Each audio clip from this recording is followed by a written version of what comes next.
보고 싶지. 나도 너무 보고 싶어. 꾹 참고 있을 테니까 퇴근하면 일찍 와. 기다릴게. 알았어. 일 끝난 대로 바로 갈게. 자기가 좋아하는 된장국 끓여놓을게. 나를 위해 식사를 준비하고 퇴근길에 반겨주는 사람이 있다는 게 이렇게 행복한 일인 줄 처음 알았어요. 이전에는 한 번도 경험해보지 못했던 행복이라 그 순간이 저에게 정말 소중했습니다. 가족을 위해서라면 정말 무슨 짓이든 할 수 있을 것 같았어요. 아내와 저를 닮은 아이들도 얼른 낳고 싶었고, 아이들이 태어나면 남들처럼 함께 여행도 다니고 놀이공원에도 놀러가면서 아이들에게 든든한 부모가 되어주고 싶었어요. 결혼은 저에게 무엇과도 바꿀 수 없는 그런 가족을 만들어줬죠. 그런데 좋은 가족만 있는 건 아니었어요. 제가 제 아버지를 아직도 미워하고 싫어하는 것처럼 아내의 가족 중에도 복병이 있었습니다. 저기, 매제, 내가 이번에 새로 구성한 사업이 있는데 말이야. 사업이요? 아, 이번에 정말 확실한 거야. 내가 진짜 백방을 알아봤거든? 근데 놓치기가 너무 아쉬워. 직장 알아본다고 하지 않았어요? 그랬지. 근데 이게 놓치기 정말 아까웠어. 매제도 수익이 들어오면 깜짝 놀랄걸? 형님, 저는 더 이상 투자 안 할 겁니다. 이미 손해를 많이 봤어요. 그래? 진짜 아까운데. 그럼 형님이 투자하세요. 그러시면 되겠네요. 뭐? 이 사람이 자네 지금 나 놀리나? 내가 투자할 돈이 있으면 이렇게 아랫사람한테 와서 부탁하겠어? 돈 없으시면 마음 접으세요. 저도 더 이상 안 됩니다. 이 사람은 안 되겠네. 자네 이런 사람인지 내가 몰랐어? 아내에게는 배다른 오빠가 있었어요. 그 사람이 결혼과 함께 딸려온 복병이었죠. 아내와 결혼 전 오래 연락을 주고받았어도 가족에 대한 자세한 얘기는 나누지 않았어요. 그래서 나중에 알게 된 사실이 있는데 바로 아내가 장인의 외도로 생긴 사생아였어요. 당시 자식을 낳은 외도녀가 집으로 찾아와 자식을 주고는 도망가게 되면서 친아버지와 사귀던 아내는 자라면서 온갖 구박을 다 받았다고 하더군요. 온갖 멸시와 차별 속에서 상처가 많았던 아내는 고등학교를 졸업하면서 그 집을 나왔다고 했어요. 이후 연락을 하지 않고 살다가 결혼을 하면서 다시 연락이 나왔는데 이복 오빠 되는 처남이 저를 물고 늘어지게 된 거죠. 그 인간을 처음 만나던 날 첫인상부터가 엄청 구려웠어요. 생긴 것도 희한하게 생겨서는 제가 카페 체인을 한다는 소리 듣고는 눈을 번쩍이는 게 곱게 보이지가 않았죠. 저도 명색이 사업하는 사람인데 그 감이 없었겠습니까? 단번에 처가 알아봤죠. 원래는 처가와 왕래를 자주 할 생각은 없었어요. 결혼식 날 혼주석을 비워둘 순 없어서 딱 기부만 할 생각으로 인사를 드리게 됐는데 결국엔 결혼 후에도 질질질 따라붙는 껌딱지가 생겨버렸죠. 한편으로 아내가 가열기도 했고요. 친아버지한테 사랑도 제대로 못 받고 컸는데 결혼이 계기가 되어 관계가 회복했으면 좋겠다는 바람도 있었어요. 그런데 전혀 다른 방법으로 관계가 이어지게 된 겁니다. 바로 돈이죠. 자네가 우리 아들 좀 도와주면 안 되겠나? 그 은혜 있지 않겠네. 내 아들이지만 잘 기회가 없어서 제대로 지능력을 못 펼쳤어. 보면 잘해낼 거야.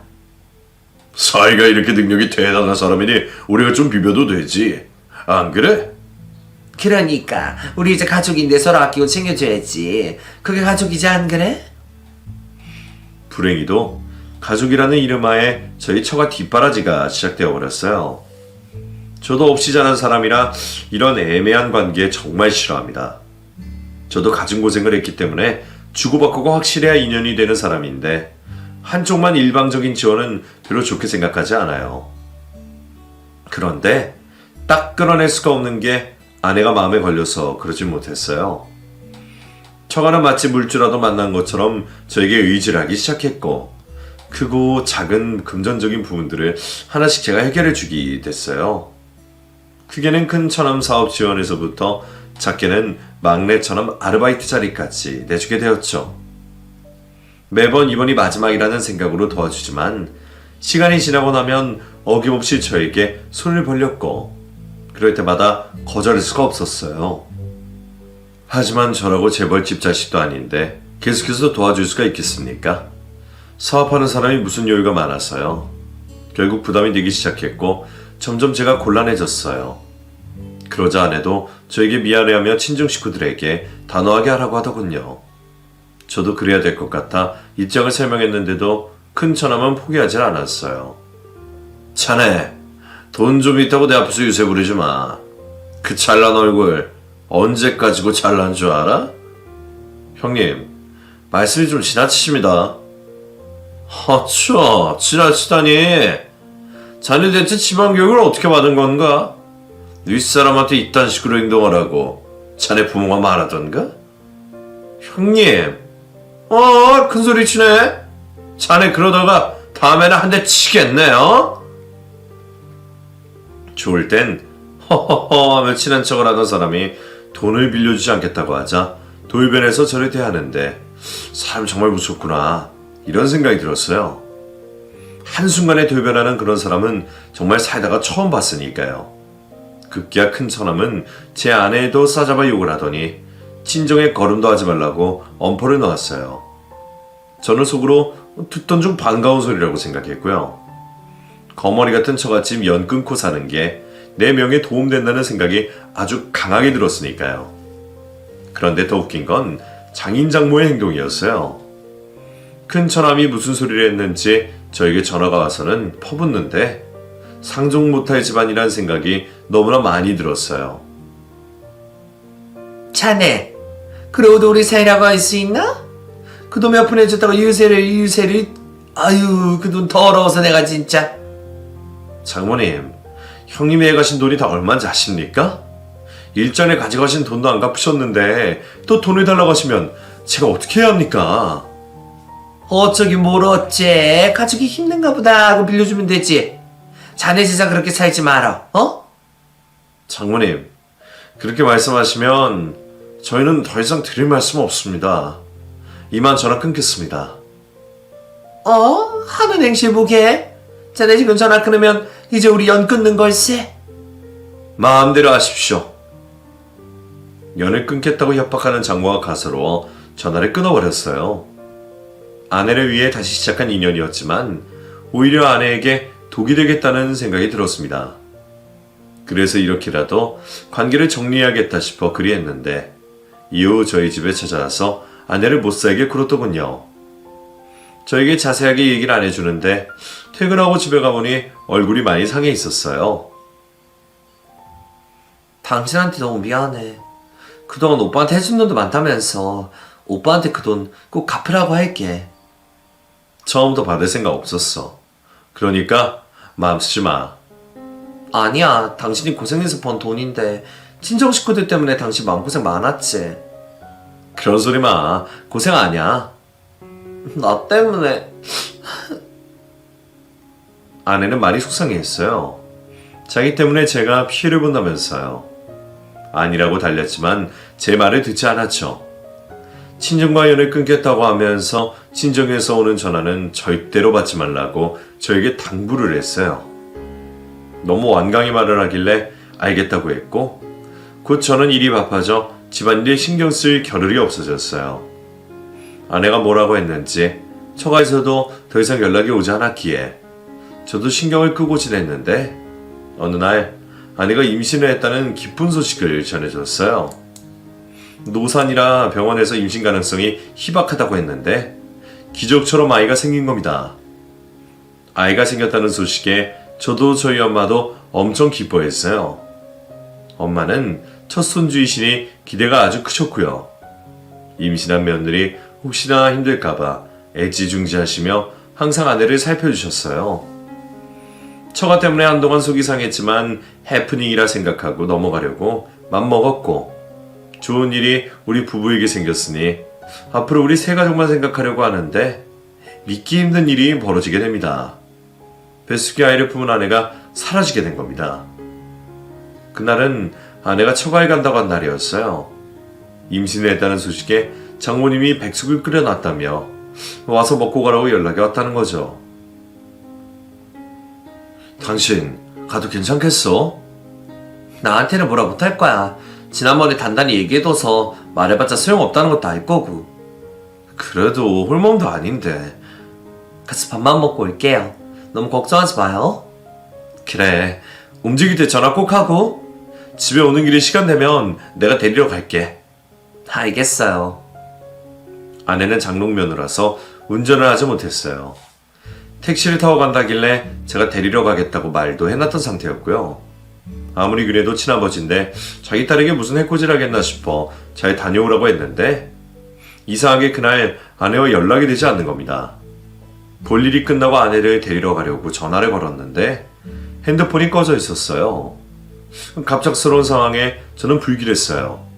그래서 장모님께 전화를 걸었는데 그 전화도 없는 번호로 나왔습니다. 아니, 장모뿐 아니라 장인과 두 처남까지 모조리 연락처가 없는 번호였어요. 너무 혼란스러웠어요. 어찌해야 할지 갈피를 잡을 수 없었죠. 저는 급히 처갓집으로 차를 몰았어요. 급히 주차를 하고 집으로 가 초인종을 눌렀지만 아내는 아무런 인기척이 없었습니다. 어떻게 해야 할지 몰라 집 앞에 서성이는데 마침 옆집에 사는 사람이 문을 열고 나왔어요. 저기, 제가 이 집 사인인데요. 혹시 여기 사시는 분들 어디 가셨습니까? 연락처도 안 되고 해서요. 사위? 이 집에 신혼부부 사는데. 예? 아, 예전에 살던 분들 사이구나. 그 집 작년에 이사 갔는데 여긴 지금 신혼부부들 살아. 지금은 둘 다 출근하고 집에 아무도 없을걸? 이사요? 어디로요? 어디로 이사를 갔는지 아십니까?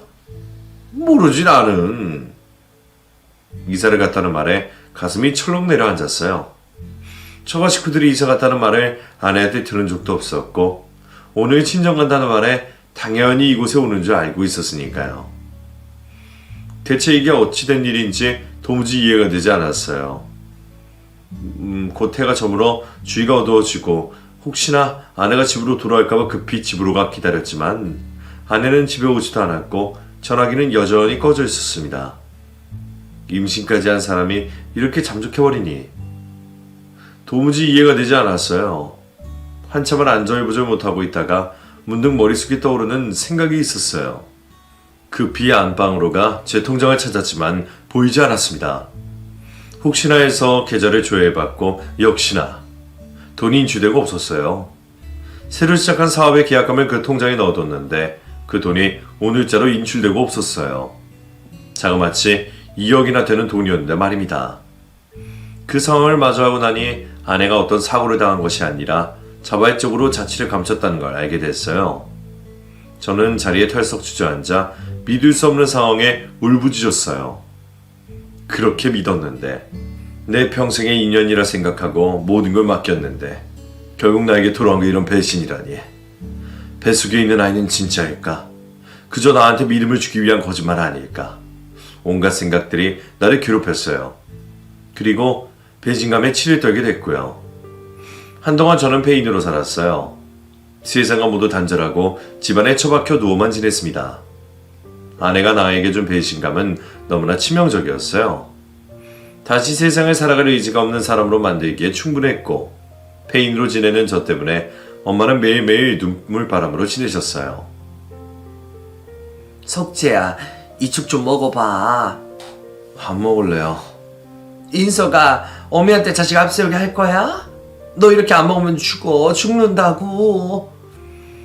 살고 싶은 마음도 없어요. 그깟 여자가 뭐 대수라고. 세상에 널린 게 여자야. 새로 시작하면 됐지. 너 배신한 여자 때문에 네가 왜 이러는 거야? 그냥 가세요, 엄마. 이 불효자식. 이 불효자식.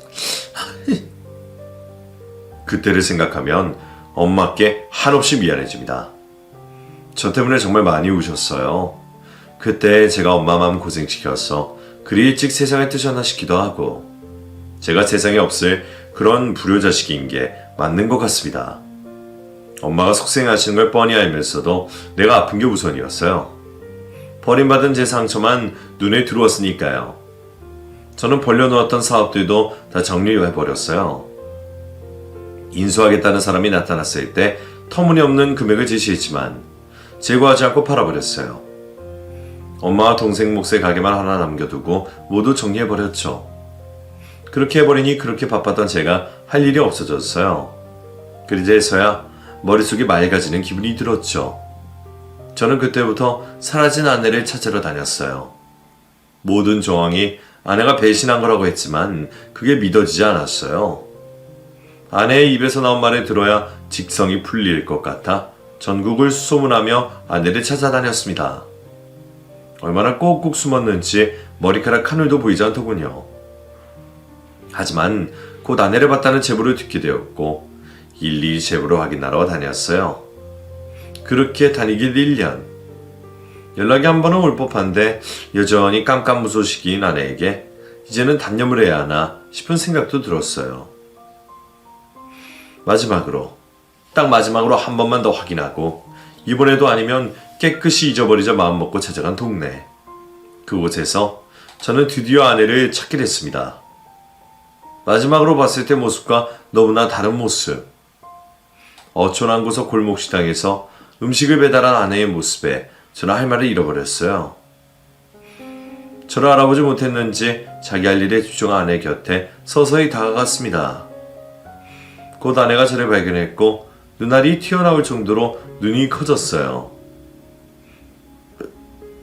여보. 고작 숨고시역이야? 여보. 아내는 저를 보자마자 눈물을 흘리기 시작했고 한동안 저는 말없이 그 울음소리를 듣고 있었어요. 도망간 사람이 뭐 그리 억울하다고 눈물을 쏟아내는지.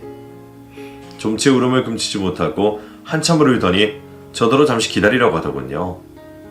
곧 일하던 가게에서 앞치마를 벗고 나오더니 근처 찻집으로 저를 데리고 갔습니다. 그리고 마주 앉아 서로를 쳐다봤어요. 실로 오랜만에 보는 아내의 얼굴이었어요. 밥도 제대로 못 먹었는지 살이 쏙 빠진 모습에 푸석한 머리카락이 그동안 맘 편히 살지는 못한 것 같아 한숨이 나왔어요. 내가 들어야 할 말이 많지. 미안해요. 미안하다는 말로 대신하려고 하지 마. 나는 다 들어야겠어. 입이 10개라도 할 말이 없어요. 왜 잠적한 거야? 우리 애는 어디에 있고?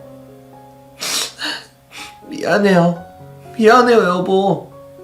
그딴 소리 집어치우고 왜 사라졌는지 돈은 어땠는지 그거나 말해. 눈물을 흘리며 미안하다는 말만 하는 아내에게 저는 폭발하고 말았어요.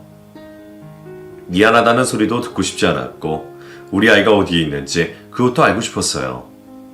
소리를 지르며 대답을 재촉하자 갑자기 무릎을 꿇는 아내는 드디어 제가 듣고 싶은 말을 했습니다. 아버지가 연락이 왔었어요. 오빠가 사치를 썼는데 못 갚아서 그날까지 돈 안 주면 장기 떼간다면서 잠시만 빌려달라고. 집 팔아서 갚아준다고 해서 어쩔 수 없이 당신 통장에 손이 댔는데 다 거짓말이었어. 당신 돈 뺏어가려고 나한테 거짓말한 거였어. 그래서 집으로 찾아갔는데 이사를 가고 없는 거야. 돈은 이미 보냈고 신정에 연락되는 사람은 아무도 없고 나 때문에 당신 힘든 거 뻔히 아는데 또 그렇게 되니까 내가 당신 앞에 설 면목이 없어서. 그래도 나한테 연락을 했어야지. 며칠만 있다가 집에 갈 생각이었어요. 그런데 스트레스가 심했던지 아이가 그만 유산이. 뭐 유산? 미안해요 여보. 아이까지 잃어버리고 나니까 당신을 참아볼 용기가 나지 않았어. 아이를 잃어버렸다고 말한 아내는 무릎 꿇고 덜덜 떨려면 저에게 말을 하고 있었어요. 그 모습이 어찌나 애처롭던지 마음이 아파서 저도 아내 앞에 주저하고 말았어요. 여기 와서 일하면서 그동안 벌어둔 돈 다 모아놨어. 앞으로 평생 당신 돈 갚을게. 미안해 여보. 그 돈이 뭐가 중요해? 내가 돈 또 벌면 되는데 왜 그렇게... 이 어리석은 사람아. 나 같은 거 만나서 당신이 너무 힘들었잖아. 나 때문에 괜히. 고개도 들지 못한 아내를 끌어안고 저도 통곡을 했습니다. 내 사람이 너무 가여워서 혼자 마음 졸이며 지냈을 지난 시간이 너무 가슴 아파서 견딜 수가 없었어요. 그렇게 저희는 서로를 끌어안고 한참이나 울었습니다. 카페 안에 사람들이 다 우리를 쳐다봤지만 그런 것들은 신경 쓰지도 않았어요. 다만 이 사람이 무사해서 나에 대한 마음이 변심한 것이 아니라 너무나 안도가 됐어요. 그 순간 우리 관계는 다시 시작해야겠다고 결심했고요. 저는 아내를 데리고 집으로 돌아왔습니다. 아내는 여전히 저에게 미안해했지만 이제는 그런 마음 버리려고 했어요. 지나간 일은 모두 묻어두고 앞만 보고 살자고요. 그렇게 약속을 했어요. 어머니도 동생도 다시 돌아온 아내를 반갑게 맞이해 주셨어요. 힘들어하는 저 때문에 원망하는 마음이 있으셨을 텐데도 내색하지 않고 저희를 보다듬어 주셨죠. 그럼 어머니께 너무 감사했습니다. 제 아내가 마음을 잡을 수 있게 해주셨으니까요. 우리는 다시 시작하기로 했어요. 아내와 같이 둘이서 함께 사업을 해보기로 했죠. 앞으로 무슨 일을 하든 늘 같이 하자고 약속도 했고요. 늘 혼자서 아등바등 했었는데 아내와 같이 하니 훨씬 더 힘들었어요. 어떤 결정을 내릴 땐 의논을 하면 되니 훨씬 더 좋은 결과가 나왔고요. 새로 시작한 음식점 때문에 한창 정신없을 때 정말 생각지도 않은 사람에게서 연락이 왔어요. 바로 큰 처남이었죠. 벤치도 좋지. 어떻게 우리 앞에 다시 나타날 생각을 한 건지. 소식통도 좋은지 우리가 아는 식당에 어찌 알고 왔더라고요. 너무 기가 차서 화도 나지가 않았어요. 매제 오랜만이지? 야, 식당이 참 좋아. 오랜만이네요. 어쩐 일이세요? 이 사람 말 시원하게. 어쩐 일이긴. 내가 못 올 때로 너 왔나? 사람이라면 여기 찾아오진 않았을 겁니다. 차, 여전하네 그 말버릇은. 당장 나가십시오. 발로 걷어차기 전에. 뭐? 발로 뭘 한다고? 이 자식이! 안 나가실 거죠? 그럼 저도 가만 안 있습니다. 뭐? 이거나! 어딜 잡는 거야? 야, 이거 놓으라고! 그러니 좋게 말할 때 나가지 그랬어. 저는 그 인간의 멱살을 잡고 식당 뒤편 주차장으로 갔어요. 그리고 거기서 죽도록 패버렸습니다. 너! 아유, 사람 살려! 사람 살려! 여기가 어디라고 찾아와, 이 병신아! 너 내가 고소할 거야. 가만히 안 둘 거라고. 해. 고소해, 이 병신아. 한참 쥐어펴고 있자니 안 되겠던지 도망을 가더군요. 맘 같아선 더 잡아다가 패주고 싶었는데 발이 어찌나 빠르던지 순식간에 저 멀리 도망을 가버렸어요. 피가 철철 나는 코를 잡고 도망가면서 경찰에 신고하겠다고 고래고래 소리 지르더니 그 길로 깜깜무소식이에요. 그도 그럴 것이 돈 빌리면서 저에게 써준 차용증이 아직도 저한테 있거든요.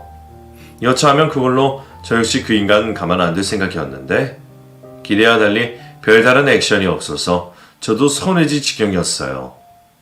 마침 시장에 갔던 아내가 돌아오면서 제 옷의 팀피를 보고 기겁을 하길래 설명을 해줬더니 아내가 오히려 더 화가 나서 설쳤어요. 그 인간 하필이면 내가 없을 때 와가지고 또 오기만 해봐라.